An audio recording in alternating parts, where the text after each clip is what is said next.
In 1966, at Ted Williams' Hall of Fame induction speech, he took a few minutes and talked about including Negro League players in the Hall of Fame.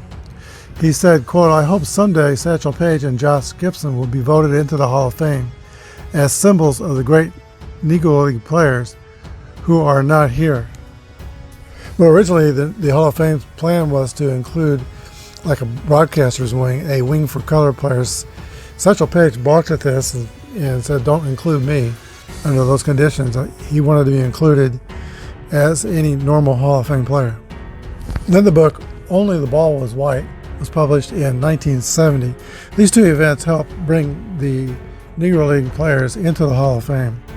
Before 2006, there were only 18 Negro League players included, and then that number swelled in 2006 to 35. If you take a look at the first 9 players included, that would pretty much be my all-time Negro League baseball team. You've got all the positions covered. Josh Gibson, the catcher, Buck Leonard at first base. You could put Monty Irvin at second and Pop Lloyd at short. G.D. Johnson at third. Martin DeHigo, Oscar Charleston, and Cool Papa Bell in the outfield, and Satchel Paige on the mound. Today we'll see 3 of these first 9 competing: Charleston, Josh Gibson, and Cool Papa Bell.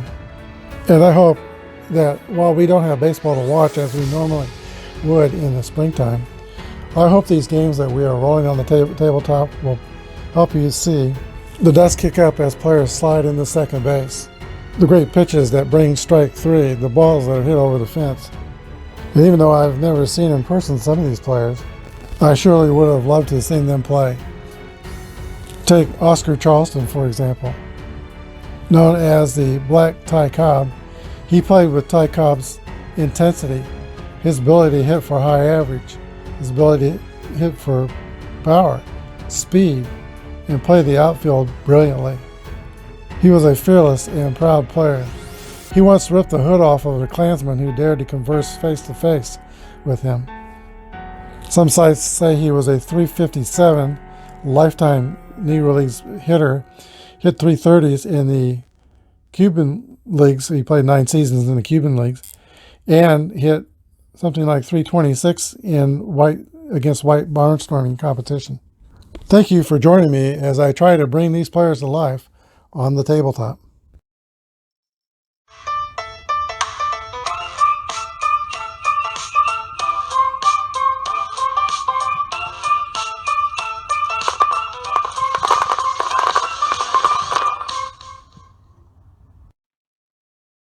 Hello everybody, this is Apba Brian and Apba Baseball Classics.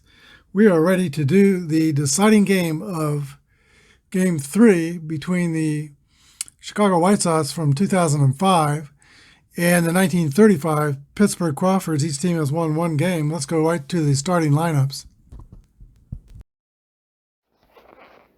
Take me out to the ball game. Take me out with the crowd. Buy me some peanuts and Cracker Jack. I don't care if I ever get back, for it's root for the home team. If they don't win, it's a shame, for it's 1, 2, 3 strikes, you're out at the old ball game. All right, Harvey toes the rubber. Dave Harvey is a grade D pitcher, Z modifier, and he will be pitching to Scott Pasednik. Here's the first pitch of the ball game. 1-4. Red dice will read 4. We'll go with red and yellow colors of the Crawfords. 1-4 is a fly ball to left field, and that is caught by Sam Bankhead. The Pittsburgh Crawfords have one of the fastest outfields ever, and they are all rated 3s in the Apba ratings. Here is Aaron Rowan. 41 is the roll. That's going to be a ground ball to the shortstop, Patterson. Fires over to Oscar Charleston, and there are 2 down. Paul Konerko. And Konerko is 2 for 7 with a home run and 2 RBIs in the series. Here's the pitch. 51 is a single for Paul Konerko. That makes me 3 for 8. Slow runner, they're going to play it safe on the base pass. There are 2 outs. Jermaine die.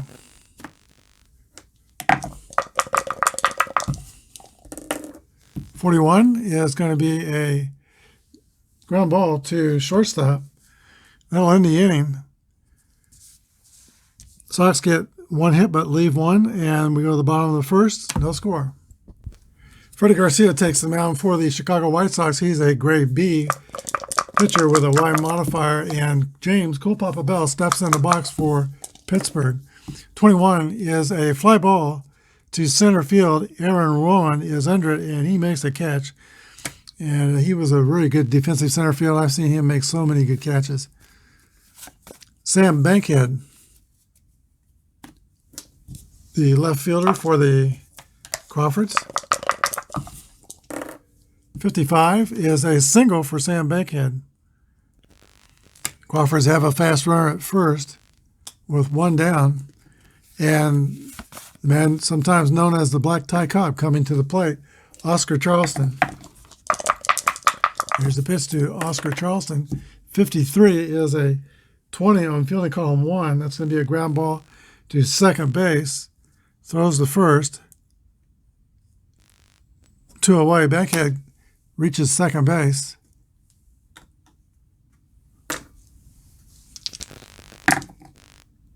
And now here is Josh Gibson. Negro League statistics are fairly incomplete, but they say he homered 1 every 12 times. At that, here's the pitch to Josh Gibson. 1-2 is going to be a ground ball, or excuse me, a line drive to the shortstop, Juan Uribe. He makes the catch, and they get 1 hit like the Sox, but they leave him stranded. And we go to the top of the second inning. There is no score in this deciding game. Joe Creedy will lead off for the Pale Hose. 35 is going to be 39. That's going to be strike 1. Apologize for hitting the camera.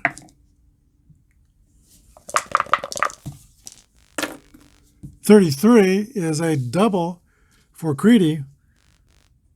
He'll be in scoring position with nobody out. Average speed at second base. That'll bring A.J. Pierzynski to the plate. 18 home runs, 257 hitters. There's no outs. Here's the pitch to Pierzynski. He's going to swing away. 61 is a 24. That's going to be a pop-up. And Pat Patterson is under it and makes the catch. 1 down. Tadahito Iguchi.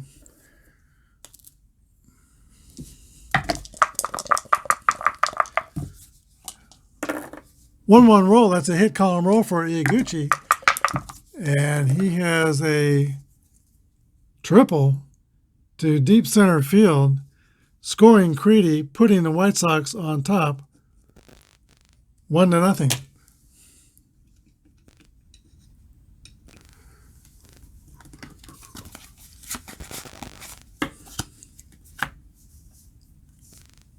Jan Uribe will be the hitter.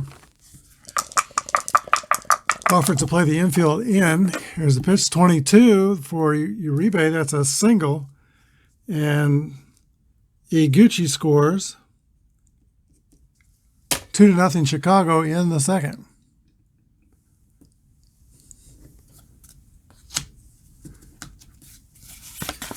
The Crawfords pitching is not deep. They've got nothing but D's left on the staff.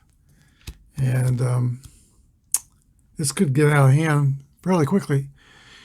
No DH in the all-time greats tournament. Here is Freddy Garcia coming to bat with runner on first and only 1 down. Garcia's going to swing away. 36 is a fly ball to left field. That's 2 down. And now the top of the order to Scott Posednik.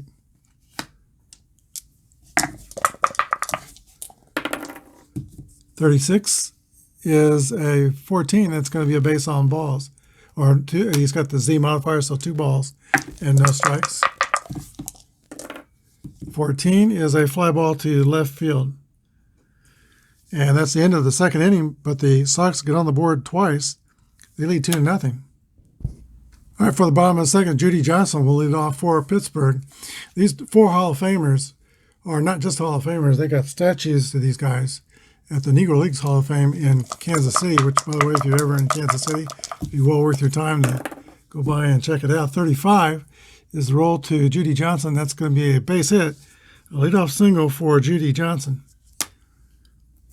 Average speed at first base. And Pat Patterson, who hit over 300 in the 1935 season, comes to bat. There are some strikeouts on his cards. I don't believe we'll hit and run. 21 is a swing and miss for strike 3. 1 down. Curtis Harris.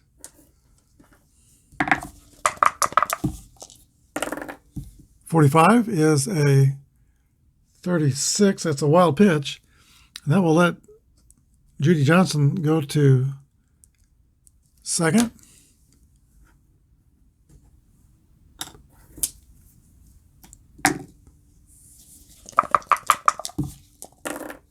.22 is a single to right field, and the runner will go to third. No, wait a minute. I think he scores. It's on the wrong page. Single to right, the runner scores. And now the Crawfords are on the scoreboard. It is 2-1. Average speed at first base. And Johnny Crutchfield, who's a very fast runner, comes to bat. Still only 1 out. Here's the pitch from Freddy Garcia. 52 is a double play ground ball, unless he has an X modifier. He doesn't. 5-4-3. And they had to turn that quickly. The Crawfords get on the board. They trail by 1 as we go to the top of the third. Aaron Rowan will lead off the third inning.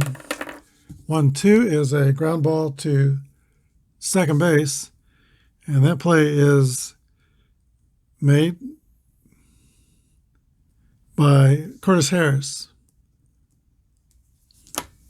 1 away, and that brings Paul Konerko to the plate.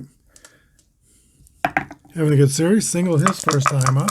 Here's the pitch to Paulie Konerko. 1-6 is going to be hit on the ground to the shortstop, Pat Patterson. Fires over to Oscar Charleston, and there are 2 down. Jermaine Dye, who starred in yesterday's game with the home run that provided the winning margin for the White Sox, comes to bat. 22 is a 6, and that is going to be a double to right center for Jermaine Dye.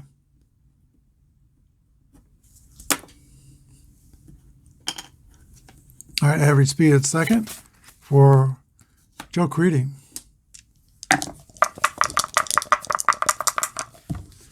Manager Ozzie Guillen likes to see Creedy up in clutch situations. 54, 32 is going to be a ball that's hit hard to right field, but it is playable and caught by Jimmy Crutchfield. And that's the end of the top of the third. Sox strand 1 at second in scoring position, but they lead 2-1 as we go to the bottom of the third inning. Pitcher Harvey will lead off the bottom of the third inning for the Pittsburgh Crawfords, and I need to correct myself. His first name is David, but he went by his middle name, Bill, short for William. He went by Bill Harvey. Freddy Garcia pitches to Bill Harvey. 65 is going to be a pop-up behind home plate. A.J. Pierzynski throws away the mask and makes the catch. 1 down.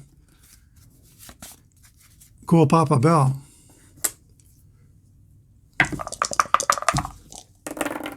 One 4 is going to be a fly ball to left field.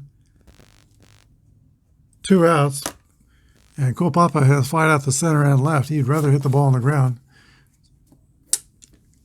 Sam Bankhead. 53 is a 16. That's going to be a fly out to Aaron Rowan in center field. So 3 up and 3 down for the Crawfords. We go to the top of the fourth. Chicago 2 and Pittsburgh 1. All right, here we go in the top of the fourth inning. Bill Harvey toes the rubber. The Pittsburgh Crawfords signed him from the Cleveland Giants. And here is A.J. Pierzynski stepping in to hit for the White Sox. 35 is a 38. That's ball one.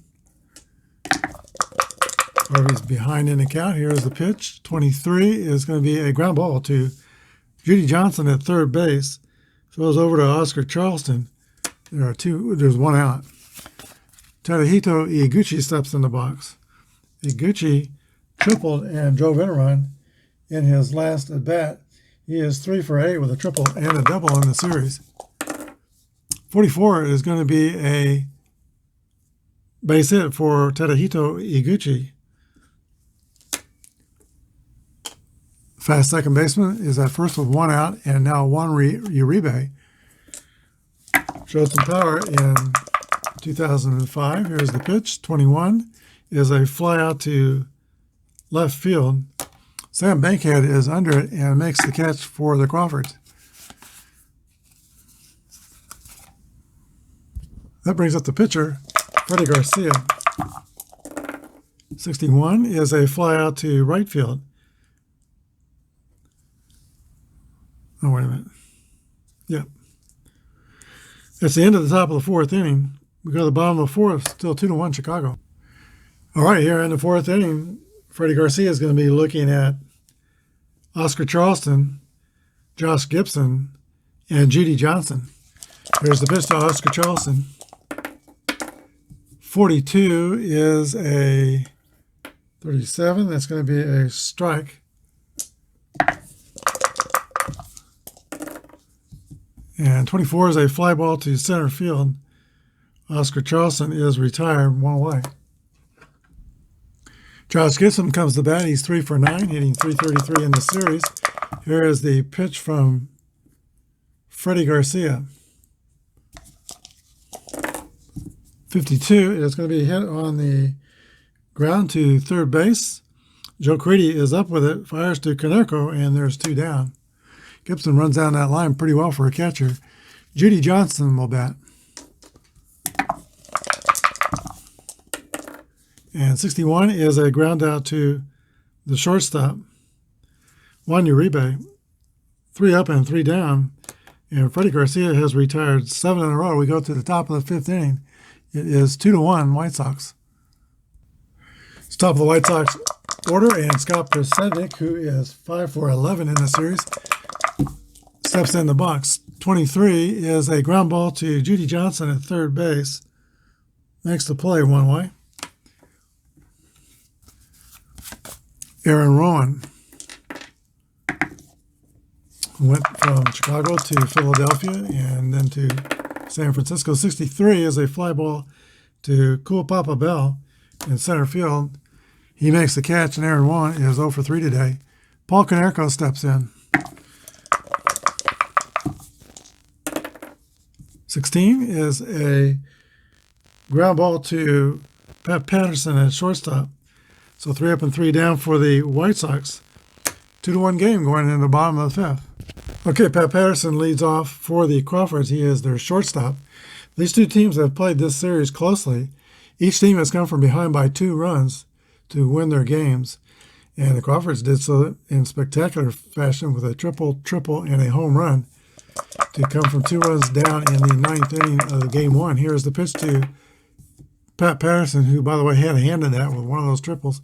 26 is a swing and a miss for strike 3. That's now 8 in a row retired by Freddy Garcia. Curtis Harris. 51 is a single for Curtis Harris. Average speed at first. And Jimmy Crutchfield will step in the box. Left-handed batter. Here is the pitch to Crutchfield. 23 is a ground ball to second base. Iguchi throws to the shortstop, Uribe, for the short way. 4-6 retiring Harris, the runner at first. Fielder's choice, and there's 2 outs.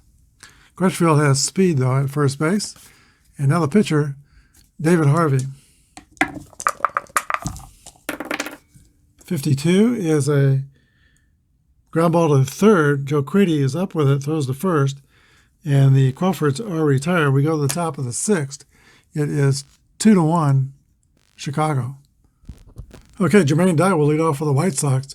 He had his best year with the Kansas City Royals in year 2000 when he hit 33 homers and batted .321. Here's the pitch from Harvey, 22.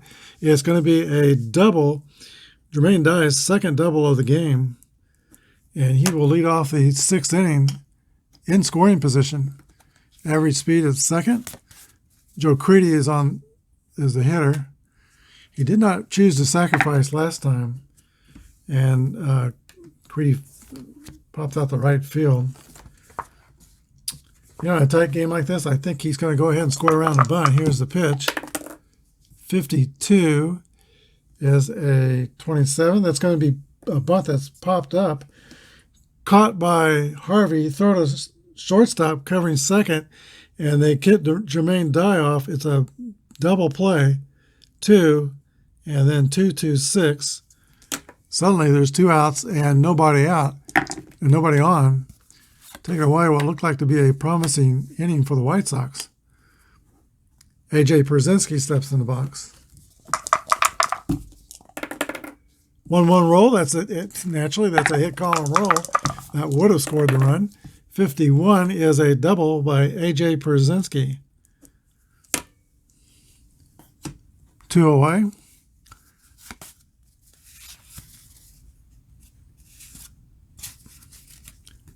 Iguchi is the batter. Doug Harvey will go into the stretch and will work carefully to Iguchi. Here's the pitch to Tadahito Iguchi. 62 is a swing and a miss for strike 3. And 2 doubles in the inning, but no runs. Go to the bottom of the sixth. Still 2-1 Chi Sox. All right, with where they are in the lineup, this could be an important inning for the Pittsburgh Crawfords. Cole Papa Bell leads off. Here's the pitch from Freddy Garcia. 63 is a fly ball to center field, and Cole Papa has flied out 3 times in this game. Sam Bankhead. 36 is a base on balls. That's a walk. And there'll be a fast-rated runner at first base for Pittsburgh. Oscar Charleston.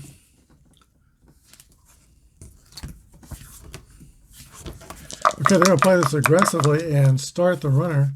Here's the pitch to Oscar Charleston. 1-4 is a 30. That's going to be I believe, a fly out to left field. And the runner will have to go back to first. 2 outs. Josh Gibson. Freddy Garcia will have to be very careful here. He could change the complexion of this game with one swing. Dare I say, Josh Gibson might be a little overdue. He homered in the first game, but since the first game, he has gone 0 for 6. Here's the pitch. 61 is a 36. That's going to be a wild pitch, and we'll get the runner Bankhead to second base.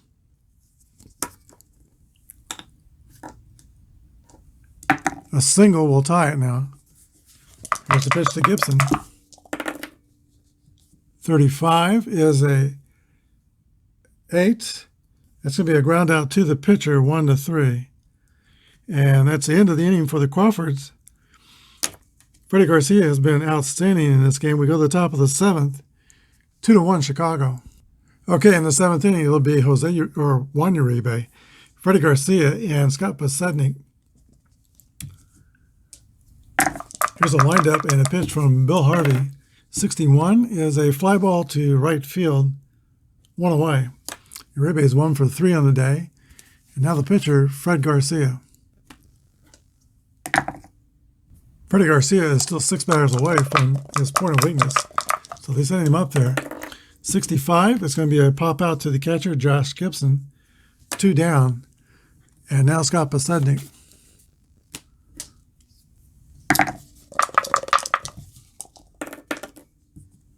.31 is going to be a single for Scotty Podsednik. Fast runner at first, 2 outs. Aaron Rowan.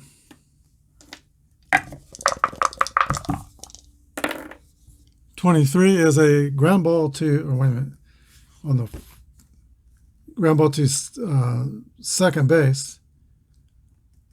And that's the final out of the 7th inning, top of the 7th. Go to the last of the 7th, still 2-1 Chicago. Judy Johnson leads off for the Pittsburgh Crawfords. He later became a coach and a scout in the major leagues. He is the one who discovered, by the way, before he went to the major leagues as a coach and scout, he's the one who found Josh Gibson. And then later as a scout, he told his team about Henry Aaron. Here's the pitch to, imagine that, the 2 great home run hitters kind of discovered by Judy Johnson. Here's the pitch from Garcia to Judy Johnson. 1-6 is a 28. That's a ground ball to shortstop. Johnson's retired 6-3. He has struggled in the series, though. He is 2 for 11. Pat Patterson, the shortstop, and a good hitter, better hitter than defender. Here's the pitch to Pat Patterson. 3-3, that's a hit column roll. And I just dropped one of the dice. I'm using bigger dice thinking that they won't roll off the table, but I can still manage to do that. 26 is a double for Pat Patterson. He's the tying run in scoring position here in the bottom of the 7th inning.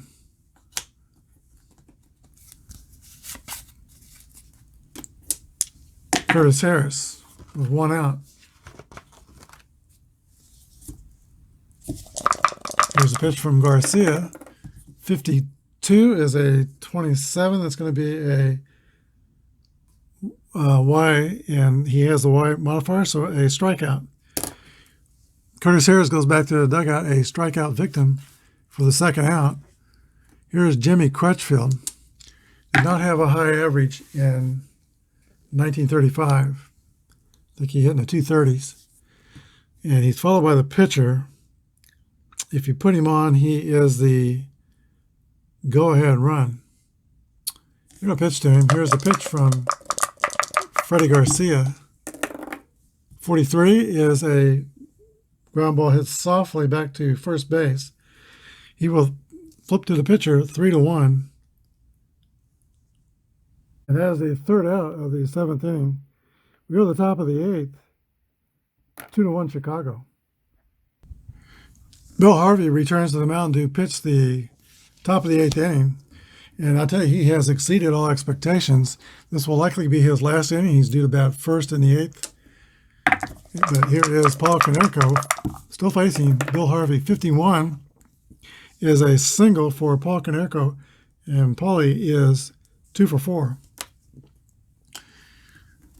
But S, by his name, is a slow runner, so they're going to play it safe on the base paths. Jermaine Dye comes to bat. Here's the pitch to Jermaine Dye. 46 is a swing and a miss for strike 3.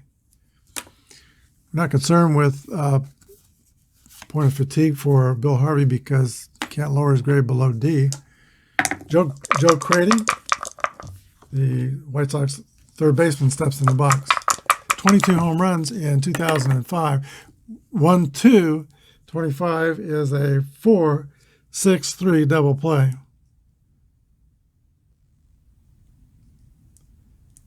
Saw that 1, and I thought he was going to do something there, but then 2 rolled up. The 1-2 ends the inning. Go to the bottom of the 8th. Still 2-1 White Sox. All right, Chet Williams will lead off for the Pittsburgh Crawfords. He's batting for Bill Harvey, who threw 8 solid innings for the Crawfords, but trails by 1 run. Here's the pitch from Freddy Garcia, who is still 2 batters away from his point of fatigue, and then he has to have 3 bad things happen to him. 25 is an 8. That's going to be a fly ball to center field, caught by Aaron Rowan, 1 away in the 8th. Here's Cool Papa Bell. Bertram Buffalo Hunter is warming up in the bullpen for the Crawfords.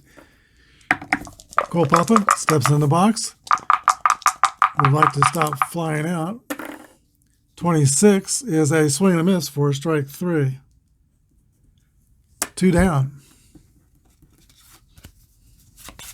Sam Bankhead.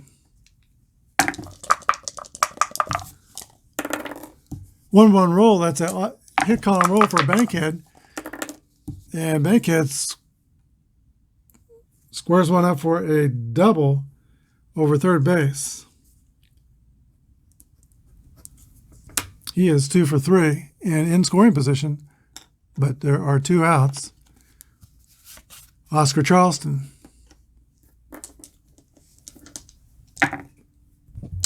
Manager Ozzie Guillen steps out of the dugout. He's going to go to the mound and bring in Neil Cox.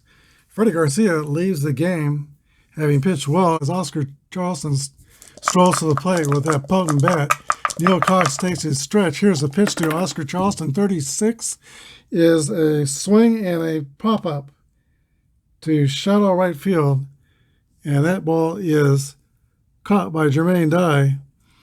So the Crawfords strand the runner in scoring position. They go to the 9th, trailing by 1.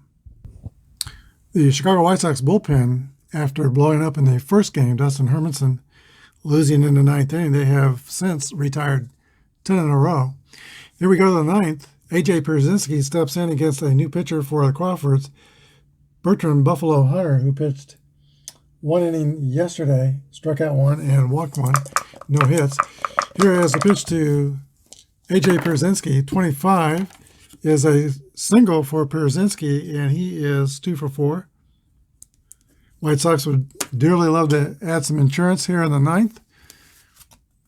Average speed of first.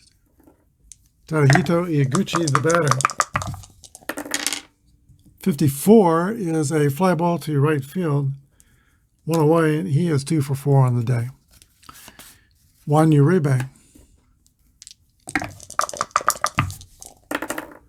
3-3 roll, that's a 6, and a double over first. Pierzynski is not fast. He goes to third. A fast runner would have scored. Second and third, Chicago with only 1 away.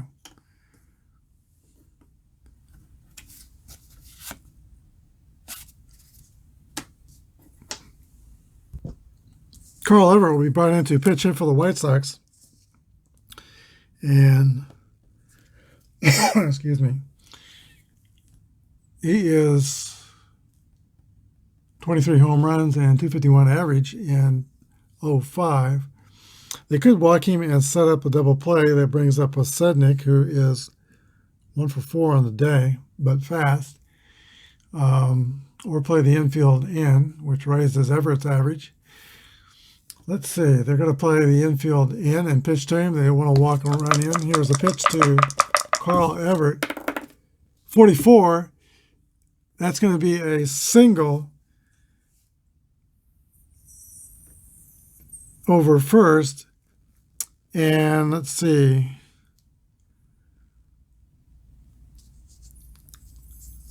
Pierzynski's not slow.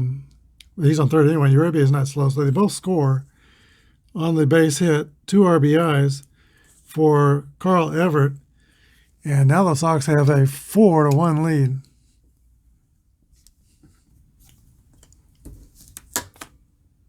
Carl Everett pinch hit in the game yesterday and struck out, so he was well motivated today.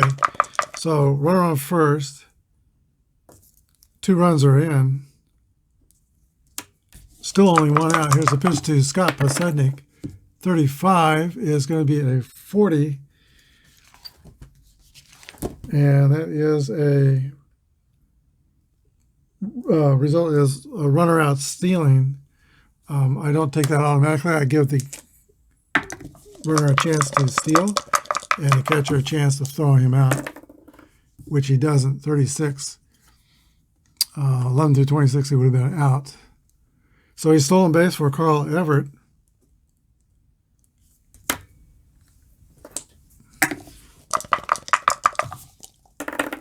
.43 is a 29. That's going to be a ground ball to first base, flips to the pitcher. Everett goes to third. Now there's 2 outs. Aaron Rowan. 53 is a 17. First, on an error by the right fielder, that is Jimmy Crutchfield, E9, Everett scores. Unearned run, no RBI. 5-1 Chicago. So they were looking for some insurance, and they put 3 on the board in the 9th. Here's Paul Konerko. 61 is a 41. That's a ground ball to second base, 4-6. So the Sox score 3 times in the 9th. They take a 5-1 lead into the bottom of the... All right, Cliff Pulley comes on to pitch the 9th. He is a grade AC pitcher with an X modifier. Josh Gibson will lead off for the Crawfords. If the Crawfords are going to stay in this tournament, it will take a bigger miracle than what they experienced in Game 1. Here's the pitch to Josh Gibson. 42 is a 9 against an A. That's going to be a ground ball to shortstop. Juan Uribe is up with it, fires to first base, 1 away. Judy Johnson. 36 is a pop out to the second baseman, Tadahito Iguchi, and he's got it. 2 outs. Pat Patterson. Last hope for the Crawfords. Here's the roll. 54 is a fly ball to right field, caught by Jermaine Dye, and that's their ball game. The final score, the Chicago White Sox 5 and the Pittsburgh Crawfords 1. We'll be back with the wrap-up. In this game, the Chicago White Sox emerged victorious. White Sox scored 5 runs on 13 hits and no errors. And the Crawford scored 1 run on 6 hits, and they committed 1 error. White Sox did not commit a single error in the series. The winning pitcher was Freddy Garcia, who goes 7 2/3, 1 earned run, 6 hits, 4 strikeouts, and a walk. And Bill Harvey is the losing pitcher who pitched well. He pitched 8 innings, 2 earned runs, 10 hits, and 2 strikeouts, no walks. There were no home runs in today's game, but there were some hitting stars. Jermaine Dye went 2 for 4 with 2 doubles, 5 for 11 in this series, a homer and 2 doubles. And AJ Pierzynski was 2 for 4, double, single. And Tadahito Iguchi was 2 for 4, triple, and a single, an RBI. Juan Uribe got 2 hits, a single, a double. But the star of the game is Freddy Garcia, who faced down the lineup of the Pittsburgh Crawfords and held them to just 1 run. And he's pitching against 4 outstanding Hall of Fame players. He had a good game, and he is the star of today's game. So in the all-time greats tournament, the Chicago White Sox move forward to the next round, and they're going to take on the 1965 Minnesota Twins. And our next series, beginning tomorrow, will be the 2005 Houston Astros at the 1941 Brooklyn Dodgers. Join us for that competition, and it'll, as all these series are, it'll be a best 2 out of 3 series. Thanks for watching today. Have a good day, and God bless.